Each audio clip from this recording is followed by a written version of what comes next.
20. Famous black people who hid they were gay until death. They were icons, trailblazers, and household names. But behind the fame, these 20 black legends carried a truth they never spoke aloud. They lived in fear of rejection, career ruin, and societal shame, simply for loving who they loved. From chart-topping singers to civil rights heroes, their secret identities reveal the brutal cost of silence in a world that refused to accept them. Today, we expose the hidden truth they took to the grave. Watch until the end, because Legends of Black Excellence is about honoring the full story, not just the public one. Which revelation shocked you the most? Let us know below. Whitney Houston. Whitney Houston was a global superstar whose voice transcended generations. Born in Newark, New Jersey in 1963, she grew up singing in church under the guidance of her gospel legend mother, Cissy Houston. With a remarkable vocal range and unmatched control, Whitney signed with Arista Records at 19 and quickly ascended to become one of the best-selling female artists of all time, with over 200 million records sold globally. Hits like I Will Always Love You, Greatest Love of All, and How Will I Know cemented her legacy as a pop and R&B powerhouse. Her iconic rendition of the national anthem at the 1991 Super Bowl and her role in The Bodyguard showcased her versatility and star power. However, as her fame soared, whispers about her personal life grew louder, particularly surrounding her relationship with longtime companion Robyn Crawford. Though never confirmed by Whitney herself, Crawford's 2019 memoir revealed that the two had shared a romantic bond in their youth. The relationship ended under pressure from Houston's family, particularly due to their conservative religious beliefs and the public image being carefully curated around Whitney. According to Crawford, Whitney was torn between the life she wanted and the life she was told to live. Despite high-profile relationships and a marriage to singer Bobby Brown, speculation persisted throughout her career.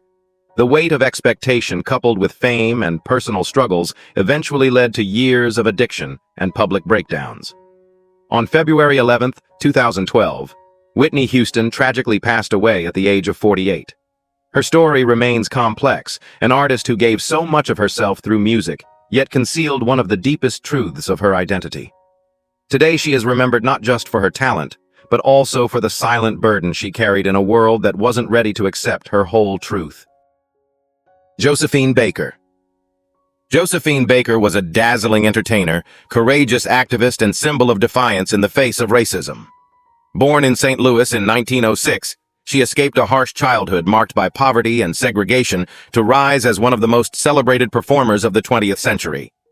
Moving to Paris in the 1920s, she found a level of freedom and fame unattainable in Jim Crow America, captivating audiences with her daring stage presence and signature banana skirt dance. Baker became a French citizen and used her platform not only to entertain, but to fight injustice. During World War II, she worked as a spy for the French resistance, using her celebrity status to smuggle secret messages in her sheet music and clothing. After the war, she became an outspoken supporter of civil rights in the U.S., refusing to perform before segregated crowds and speaking alongside Martin Luther King Jr. at the 1963 March on Washington. Despite her openness in many aspects of her life, including her unconventional family of 12 adopted children from different countries, Baker kept her romantic relationships with women discreet. Rumors of a romance with Mexican artist Frida Kahlo and several women in French high society persisted, but were never publicly acknowledged by Baker herself. In an era when expressing same-sex love could destroy reputations and careers, Josephine walked a careful line. She passed away in 1975 at age 68, just days after a triumphant return to the stage, celebrating her 50-year career. Today, she is remembered as much for her fearless art as for her quiet rebellion against societal constraints. Her legacy speaks not only to her brilliance on stage, but to the untold parts of her personal life that reflected courage of a different kind. One lived behind closed doors under the weight of history's silence. Richard Pryor. Richard Pryor was a firestorm of talent, pain, and radical honesty. Born in 1940 in Peoria, Illinois, he grew up in a brothel run by his grandmother and was exposed early to violence, abuse, and dysfunction. These experiences would later form the emotional core of his comedic genius. Pryor turned trauma into biting social commentary, becoming one of the most influential comedians in American history. His routines didn't just make audiences laugh, they stunned them. He talked openly about race drugs, police brutality, and his own demons with a rawness few dared attempt. His work in the 1970s and 80s redefined stand-up comedy and earned him accolades including 5 Grammy Awards and the inaugural Mark Twain Prize for American Humor.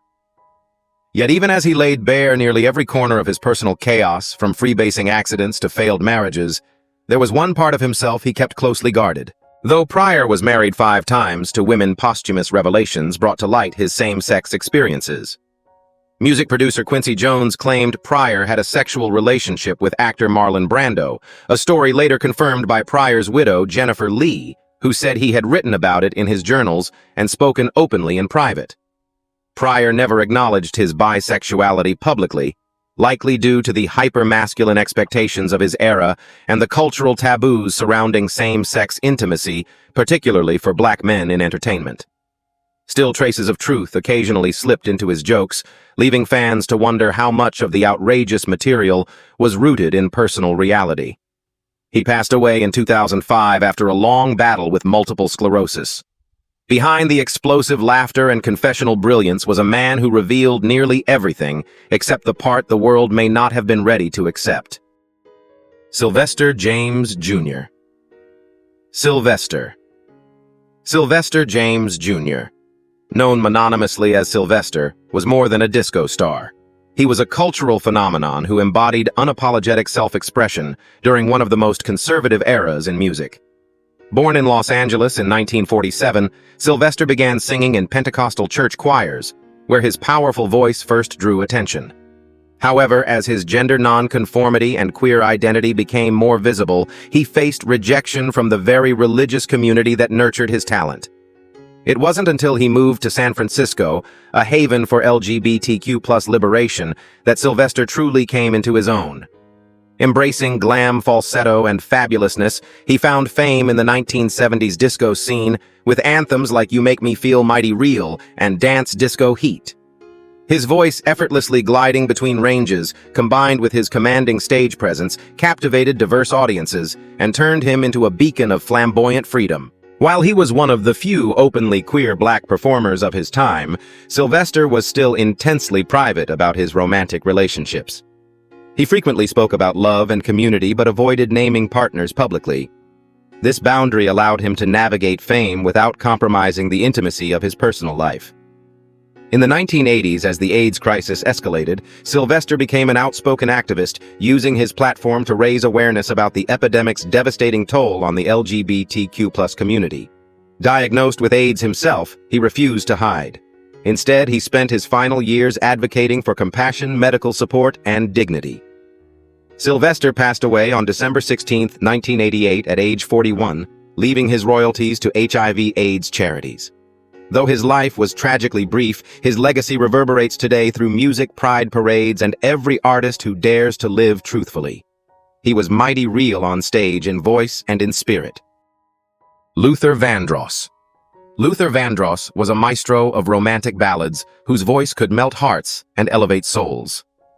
Born in New York City in 1951, Vandross began his career as a backup vocalist for stars like David Bowie, Bette Midler, and Roberta Flack. But it was his solo career that turned him into an R&B legend. With hits like Never Too Much Here and Now and Dance with My Father, he delivered messages of love and longing with unparalleled emotion and sophistication. Over his lifetime, Vandross earned 8 Grammy Awards and sold over 40 million records. His ability to channel vulnerability and sincerity into his music made him a favorite among fans, especially women who felt seen and cherished through his lyrics. Yet despite decades in the spotlight, Vandross remained deeply private. He never publicly addressed his sexuality, choosing to protect both his personal life and public persona. Friends and collaborators have since confirmed that he was a gay man who feared the professional consequences of coming out. Singer Patti LaBelle, one of his closest friends, revealed that he worried about alienating his loyal female audience and upsetting his devoutly religious mother. The emotional toll of concealing such a fundamental part of himself lingered silently beneath his glamorous career. Unlike many artists of his time, Vandross was never publicly linked with romantic partners. His love life remained absent from headlines, leaving fans with only his lyrics as clues. In 2005, he died at age 54 due to complications from a stroke after years of health issues related to diabetes and hypertension.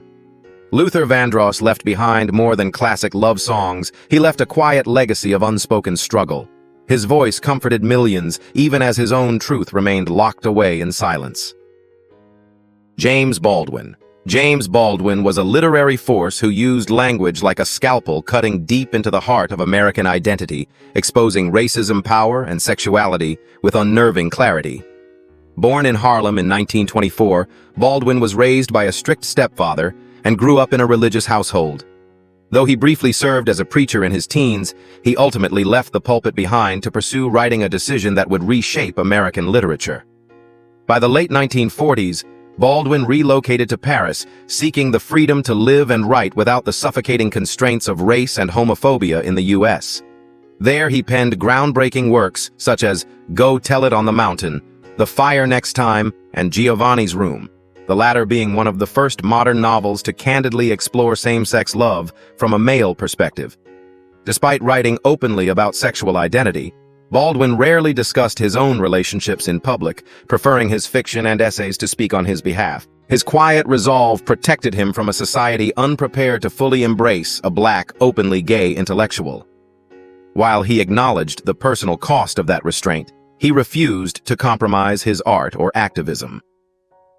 Baldwin returned periodically to the U.S. during the Civil Rights Movement, aligning himself with leaders like Martin Luther King Jr. and Malcolm X, while maintaining a fiercely independent voice that refused simple binaries. He died in 1987 at age 63 from stomach cancer, leaving behind a canon that still fuels protest scholarship and liberation movements worldwide. His legacy endures as both a prophet and a mirror, showing us not just what we were, but what we still refuse to face. In his silence and in his words, Baldwin told the truth brilliantly, bravely, and on his own terms. Paul Winfield. Paul Winfield was a master of dramatic depth whose commanding presence helped reshape how black men were portrayed on screen. Born in Los Angeles in 1939, Winfield studied at Stanford and UCLA before making his stage debut, quickly establishing himself as a serious, classically trained actor. His breakthrough came in 1972, earning an Academy Award nomination for his performance as Nathan Lee Morgan in Sounder, a role that brought dignity, vulnerability, and quiet strength to the forefront of black fatherhood in cinema. Throughout the 1970s and 1980s, Winfield continued to earn critical acclaim in film, television, and theater. He portrayed Dr. Martin Luther King Jr. in the miniseries King and took on complex characters in Roots: The Next Generations, The Terminator, and Presumed Innocent. His deep, resonant voice and careful emotional control made him one of the most respected performers of his generation. Behind the scenes, Winfield maintained intense privacy regarding his personal life. He never publicly came out, a decision shaped in part by the entertainment industry's long-standing hostility toward gay actors, especially those who were black and male. For over 30 years, he shared a quiet, loving relationship with architect Charles Gillen Jr., who passed away in 2002. Winfield himself died in 2004 at age 64 from a heart attack following complications from diabetes. Only after both men had passed did their relationship become widely acknowledged. His legacy rests not only in the roles he embodied, but also in the grace with which he carried himself in a world unwilling to fully embrace him. Paul Winfield lived with quiet authenticity, balancing the burden of invisibility with a career that gave visibility to others. Nell Carter. Nell Carter was a powerhouse of talent who lit up both Broadway and television screens with her bold voice and unshakable charisma. Born in 1948 in Birmingham, Alabama, Carter overcame childhood trauma, including sexual assault and the tragic death of her father, to become one of the most dynamic performers of her era.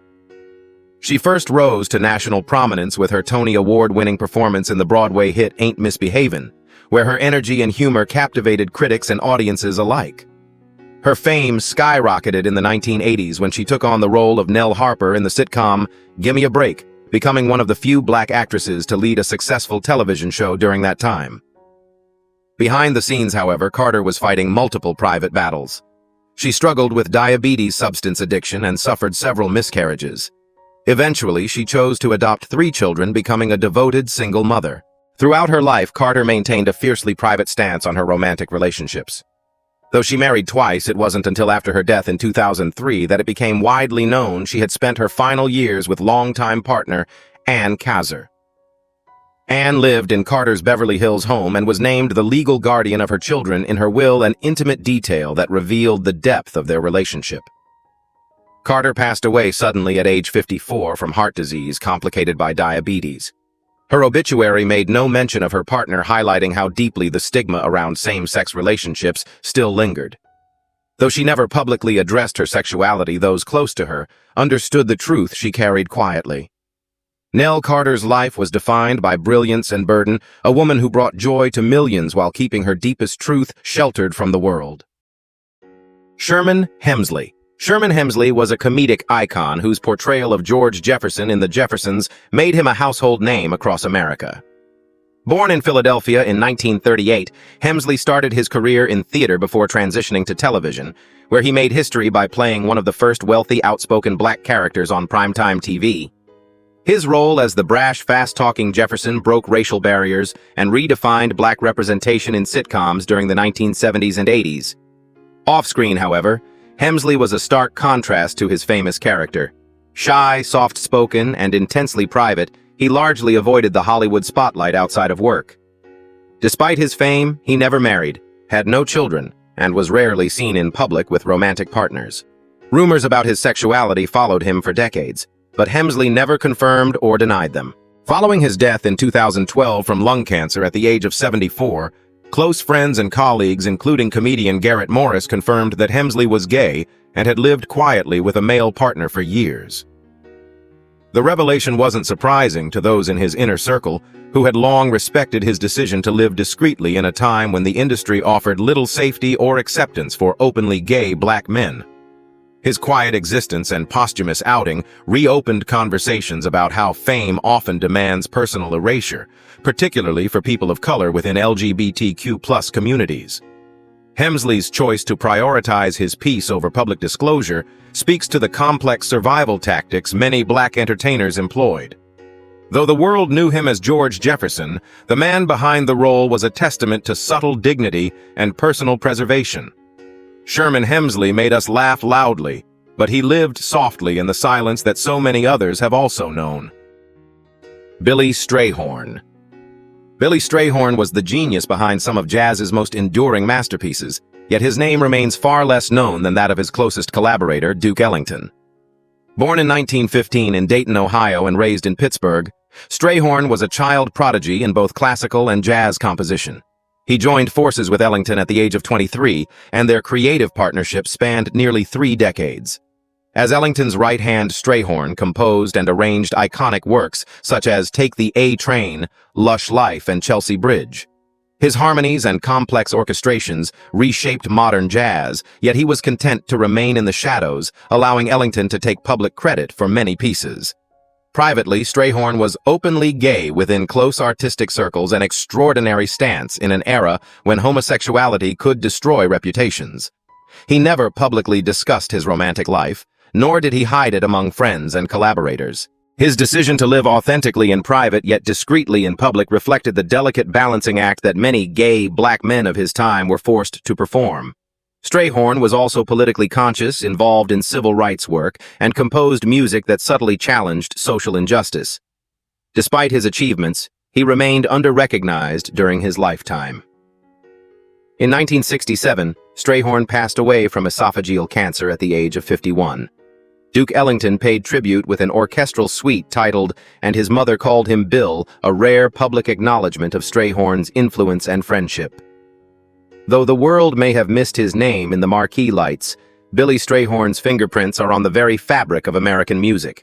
His quiet courage and musical brilliance live on in every note of the timeless jazz he helped create. Octavia E. Butler. Octavia Estelle. Butler was a literary pioneer who expanded the boundaries of science fiction while challenging every stereotype placed upon her. Born in 1947 in Pasadena, California, Butler grew up introverted, dyslexic, and determined.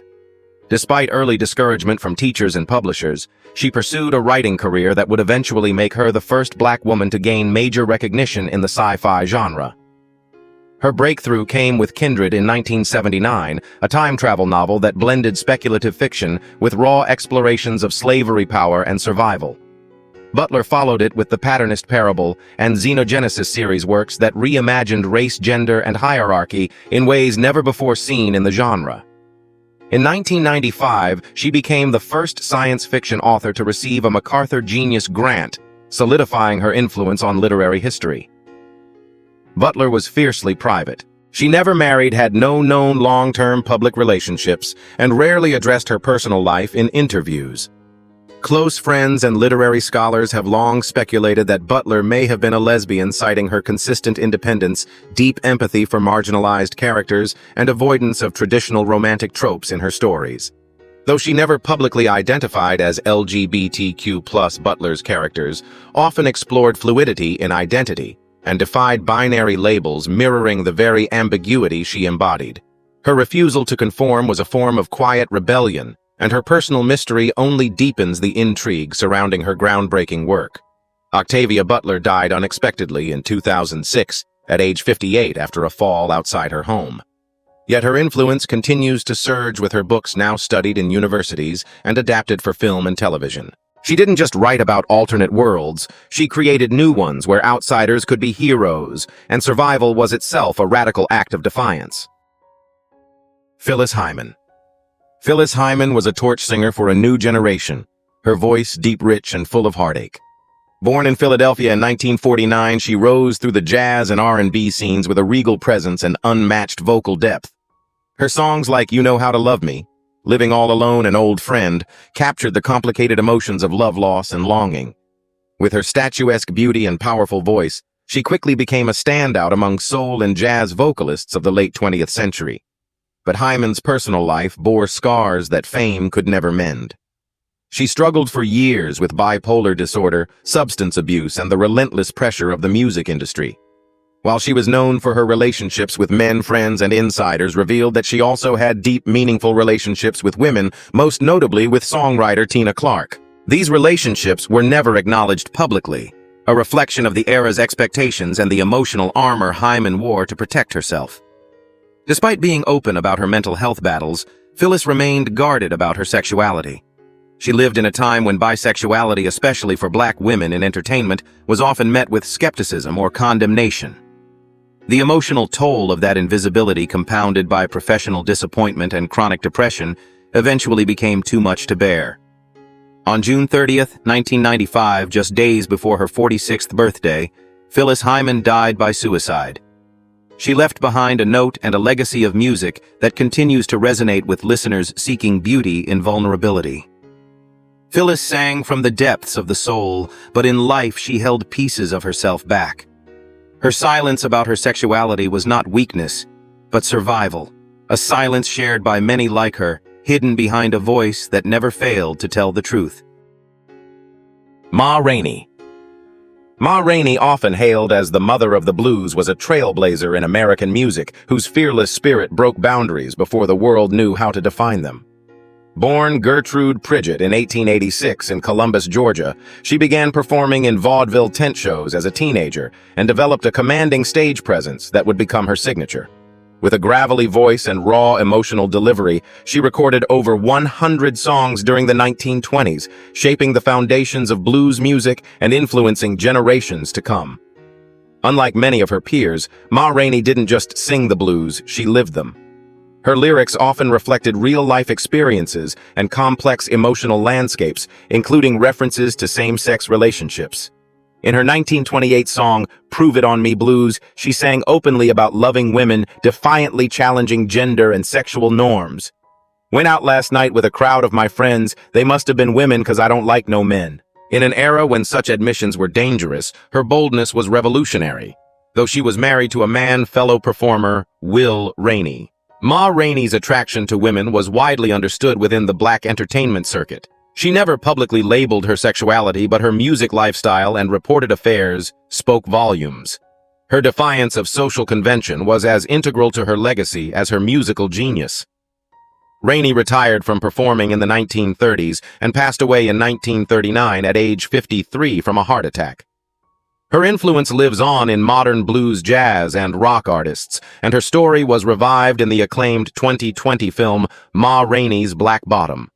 She wasn't just ahead of her time, she carved out space where none existed. Ma Rainey didn't hide her truth, she roared it into every verse. Bessie Smith. Bessie Smith, crowned the Empress of the Blues, was a vocal powerhouse who defined an era of American music. Born in 1894 in Chattanooga, Tennessee, she endured poverty and early loss before finding refuge in performance. Her voice, raw, brassy, and full of emotional texture, captivated audiences across the country.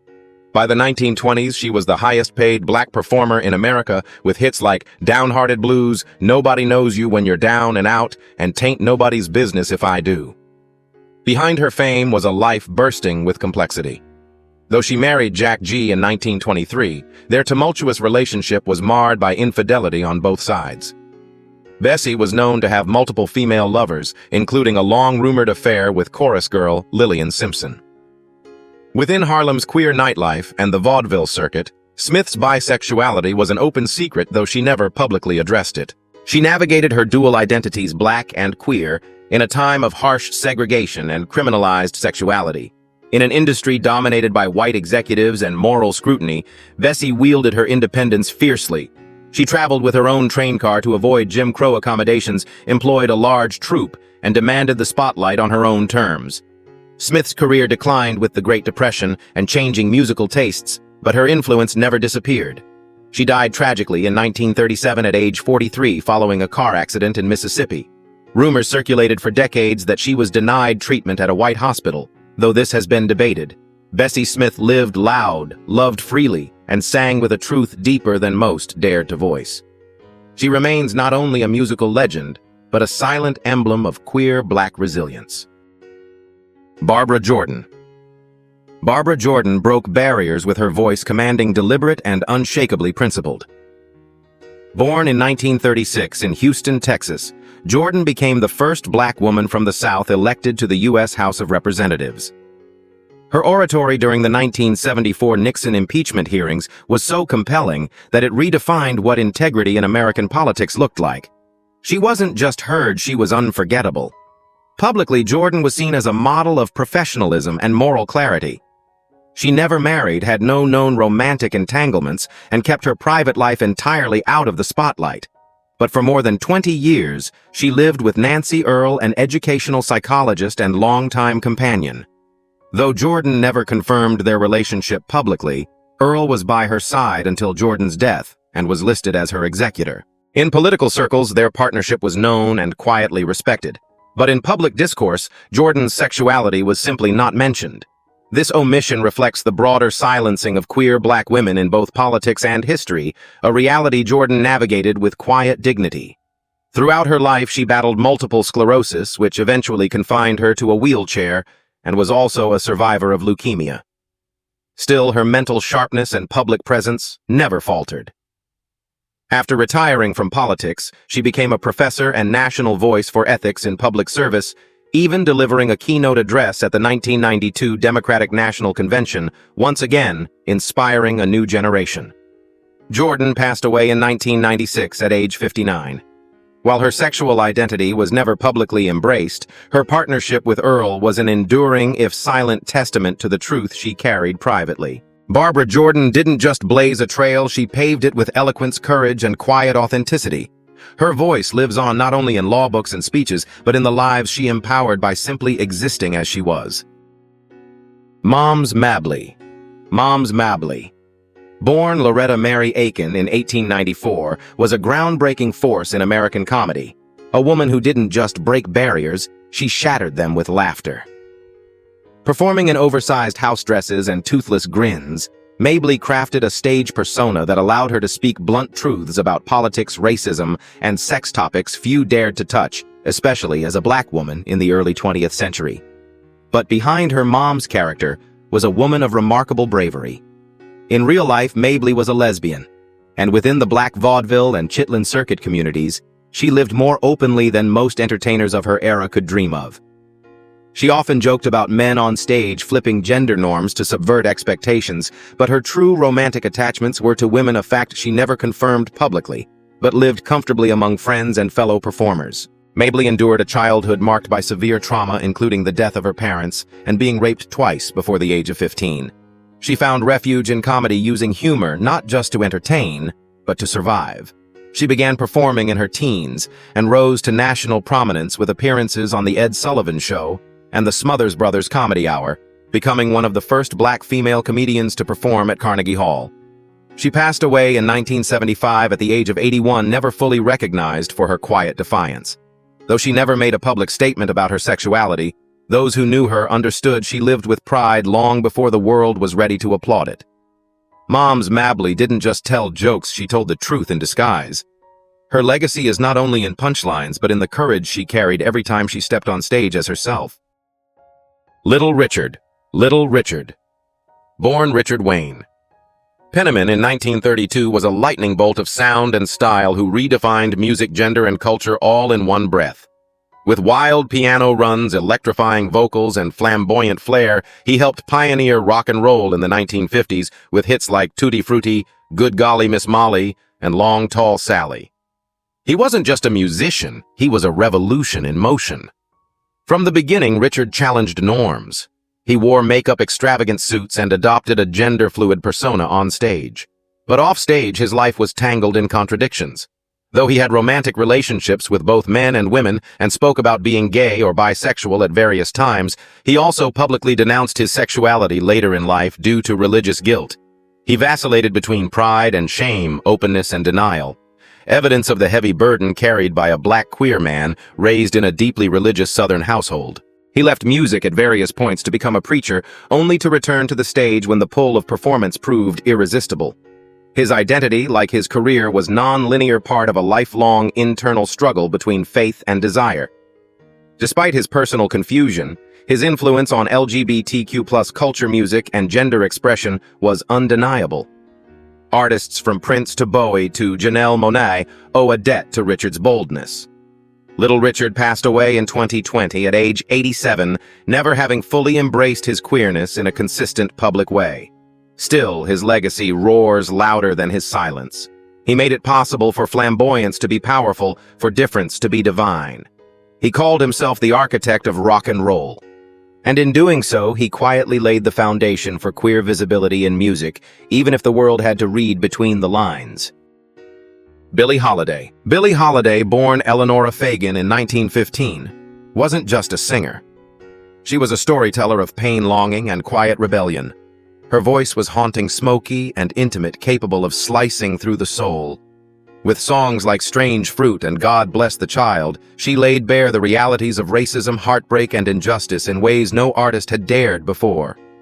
Though widely remembered for her relationships with abusive men and her struggle with addiction, Holiday also had romantic relationships with women, most notably actress Tallulah Bankhead. The two shared an intense connection, though Bankhead publicly distanced herself from Holiday once the rumors began to swirl. Holiday's bisexuality was well known among jazz circles but never discussed in interviews or press, a silence born out of survival in a homophobic and racially hostile world.